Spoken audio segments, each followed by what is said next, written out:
O que levaria alguém a cometer um crime tão bizarro, chocante e pesado? No início da manhã de 12 de outubro de 1974, a cena encontrada pelo segurança Steve Colford foi horrível. Ela estava deitada perto do altar da igreja, nua abaixo da cintura. Alguém tinha enfiado um picador de gelo em seu crânio.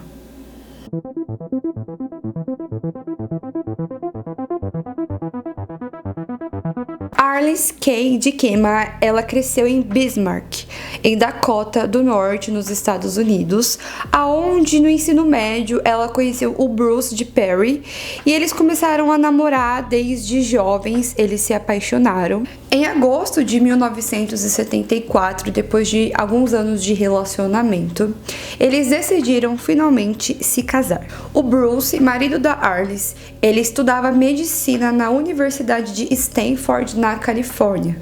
Então, juntos eles decidiram se mudar para o campus. Enquanto seu esposo estudava, a Arliss ela trabalhava como recepcionista em um hotel. Por volta das 11h30 da noite do dia 12 de outubro de 1974, o casal teve uma discussão sobre a pressão do pneu do carro. Sendo assim, a Arliss ela ficou um pouco brava e atordoada. E ela disse ao seu marido que ela queria orar sozinha no memorial na igreja Stanford Memorial Church, dentro do campus da universidade. Então eles se separaram. Seu esposo foi para casa e ela foi para a igreja orar. Mas as coisas começaram a ficar estranhas quando a Arliss ela não voltou para casa naquele dia. Seu marido Bruce ficou preocupado quando a sua esposa não chegou em casa às 3 da manhã.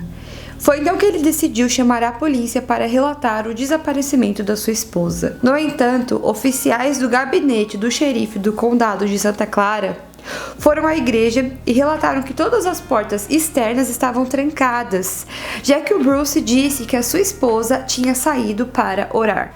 Horas mais tarde do desaparecimento da Arliss no campus, um ex-policial de Stanford afirmou ter encontrado o corpo de Perry por volta das 5h45 de 13 de outubro no transepto leste da igreja, perto do altar. A forma como ela foi encontrada foi de uma forma terrível e perturbadora.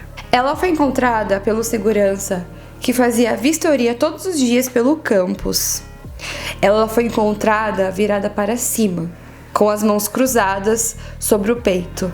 Um picador de gelo estava saindo da parte de trás da sua cabeça, embora a alça tivesse quebrado e tivesse faltando. Havia também sinais de estrangulamento. A polícia informou que Perry estava nua da cintura para baixo. Uma vela de altar de 3 pés de comprimento foi inserida em sua vagina e outra colocada entre os seus seios. O seu jeans tinha sido arrumado em suas pernas em um padrão de diamante. O segurança que encontrou essa cena bizarra, o Crawford, em depoimento da polícia, ele disse que antes de ter encontrado o corpo da Arliss, era mais ou menos 1h da manhã, ele já tinha ido até a igreja para verificar o local. E o mesmo disse que todas as portas estavam devidamente fechadas. Ele disse que depois, 3h da manhã, ele chegou a voltar na igreja, que era o horário de rotina que ele tinha todos os dias para ir até o local e ver se estava tudo certo. Como se tratava de estar dentro de um campus de universitários, muitos jovens gostavam de ir até a igreja para fazer vandalismo. Sendo assim, às 3h da manhã, ele notou que não tinha nenhum barulho e nada inconforme dentro da igreja, então ele mais uma vez foi embora porque estava tudo ok. Ele disse que às 5h45, quando ele foi fazer mais uma vistoria, ele viu a porta dos fundos aberta. Foi então quando ele entrou e ele encontrou o corpo da Arliss lá dentro da igreja. Os investigadores encontraram sêmen em um travesseiro ajoelhado perto do corpo da Arliss. Eles também encontraram uma impressão parcial da palma em uma das velas. Nem o sêmen e nem a impressão combinava com as digitais do seu esposo, o Bruce, o esposo da Arliss, que até aquele momento era um possível suspeito. Esse crime ele foi cometido nos anos 70. E nos anos 70 existiu uma onda de serial killers pelos Estados Unidos. Alguns desses exemplos de serial killers é, por exemplo, o Ted Bundy ou os Filhos de Sam ou o BTK. Eles agiram praticamente na mesma época e a polícia viu que a forma como encontraram o corpo da garota foi algo muito estranho e anormal, levando em consideração que há pouco tempo antes de encontrarem o corpo delas, eles já estavam investigando 3 assassinatos que aconteceram ao redor da onde ela e o esposo estavam. Não era dentro do campus, mas era na mesma cidade. Então, uma das primeiras hipóteses da polícia era que um possível serial killer tinha assassinado a Arlie. Mas essa hipótese ela foi descartada. Isso porque naquela noite uma testemunha falou sobre 7 pessoas que rondou aquele local, incluindo o segurança e o marido da Arliss. Tirando essas 2 pessoas, as outras 5 pessoas foram identificadas como pessoas do campus.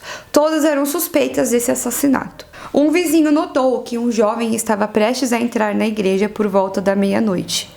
Ele tinha cabelos cor de areia e não usava relógio. Era de estatura média, mas essa característica não levou ninguém.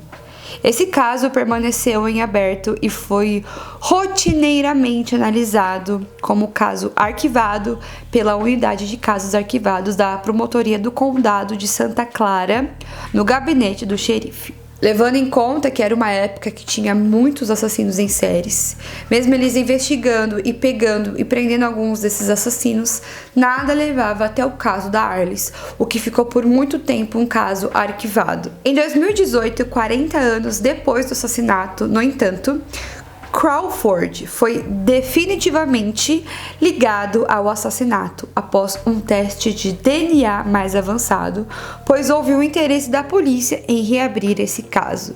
O Crawford, ele era um segurança que tinha encontrado o corpo da Arliss.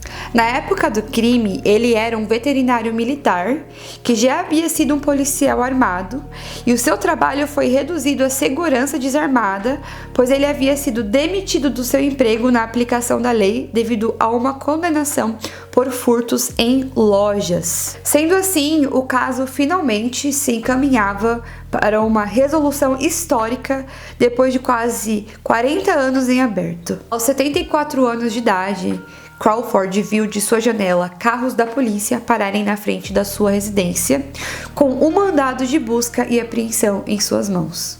Em 28 de junho de 2018, foi o dia que a polícia foi até a casa do Crawford, aquele segurança que encontrou o corpo da Arliss.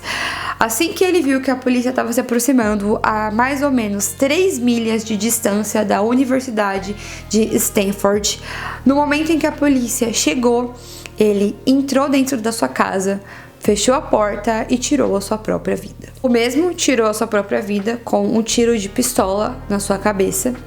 E depois que a polícia presenciou esse momento, eles não tinham dúvidas que ele tinha sido sim o assassino da Arliss, tanto por ele não querer pagar pelo seu crime a ponto de tirar a sua própria vida, como o DNA dele dava 100% com todos os DNAs encontrados na cena do crime, como as digitais e o sêmen. Depois de investigar o suicídio, a polícia revirou a casa em busca de evidências adicionais que ligasse o Crawford a Arliss. A equipe, no entanto, não se chegou a uma conclusão de se os dois mantinham qualquer tipo de contato antes do crime. Crawford, assim como o suposto assassino, não disparou muitos alarmes para aqueles que o conheciam. Os vizinhos achavam ele um vizinho mal-humorado e estranho, mas às vezes atencioso e prestativo. O proprietário da casa que ele morava disse que ele era um cara legal e nunca teve problema, e tinha boas estátuas de cavalos e índios dentro da sua casa. Essas estátuas, na verdade, eram estátuas que ele roubou da universidade.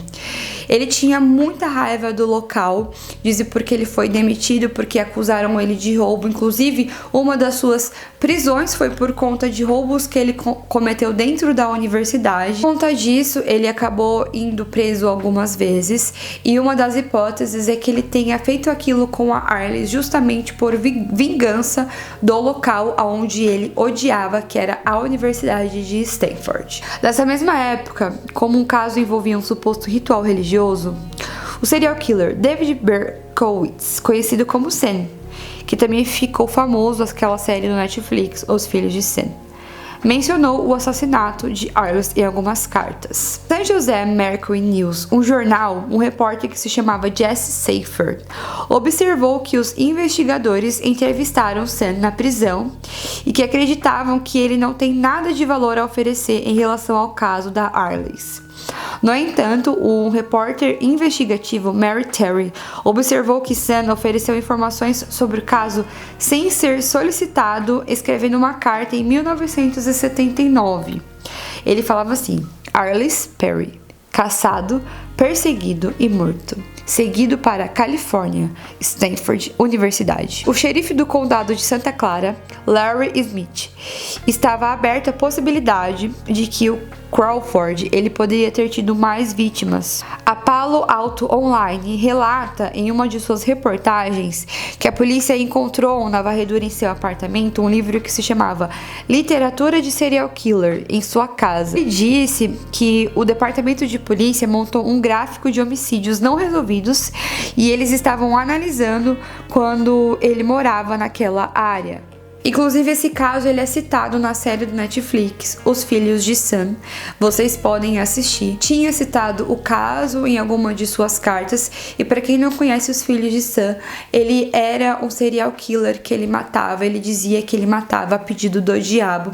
Então, os investigadores eles queriam saber que tipo de relação religiosa poderia ter com o assassinato, com o caso da Arliss. Era um interesse muito grande da polícia, mas no final do vídeo eu vou explicar um pouco mais sobre esse suposto ritual religioso que encontraram no corpo da Arliss. Essa publicação, onde analisava outros casos, listava 3 possibilidades não resolvidas de um artigo: o assassinato por estrangulamento em 1973 em Stanford de Leslie Perlows, de 21 anos, o assassinato no final daquele ano do estudante de física David Levine, e Janet Ann Taylor, também de 21 anos, que foi encontrada estrangulada e descalça em uma vala no início de março de 1974, todos na mesma faixa etária, e todos os assassinatos envolveram estrangulamento ou esfaqueamento. A polícia tinha uma teoria que esses assassinatos que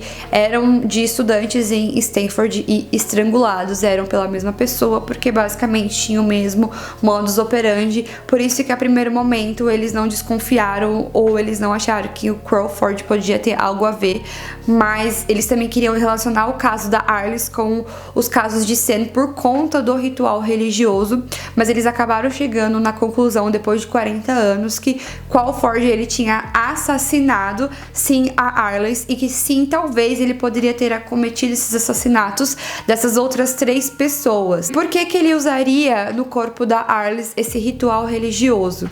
Porque, como eu falei, naquela época era uma época onde tinha muitos serial killers às soltas, e inclusive tem outra série que fala sobre esses serial killers nessa mesma época, que é Mindhunter, que era a época onde os policiais estudavam a mente desses psicopatas, inclusive do Sam.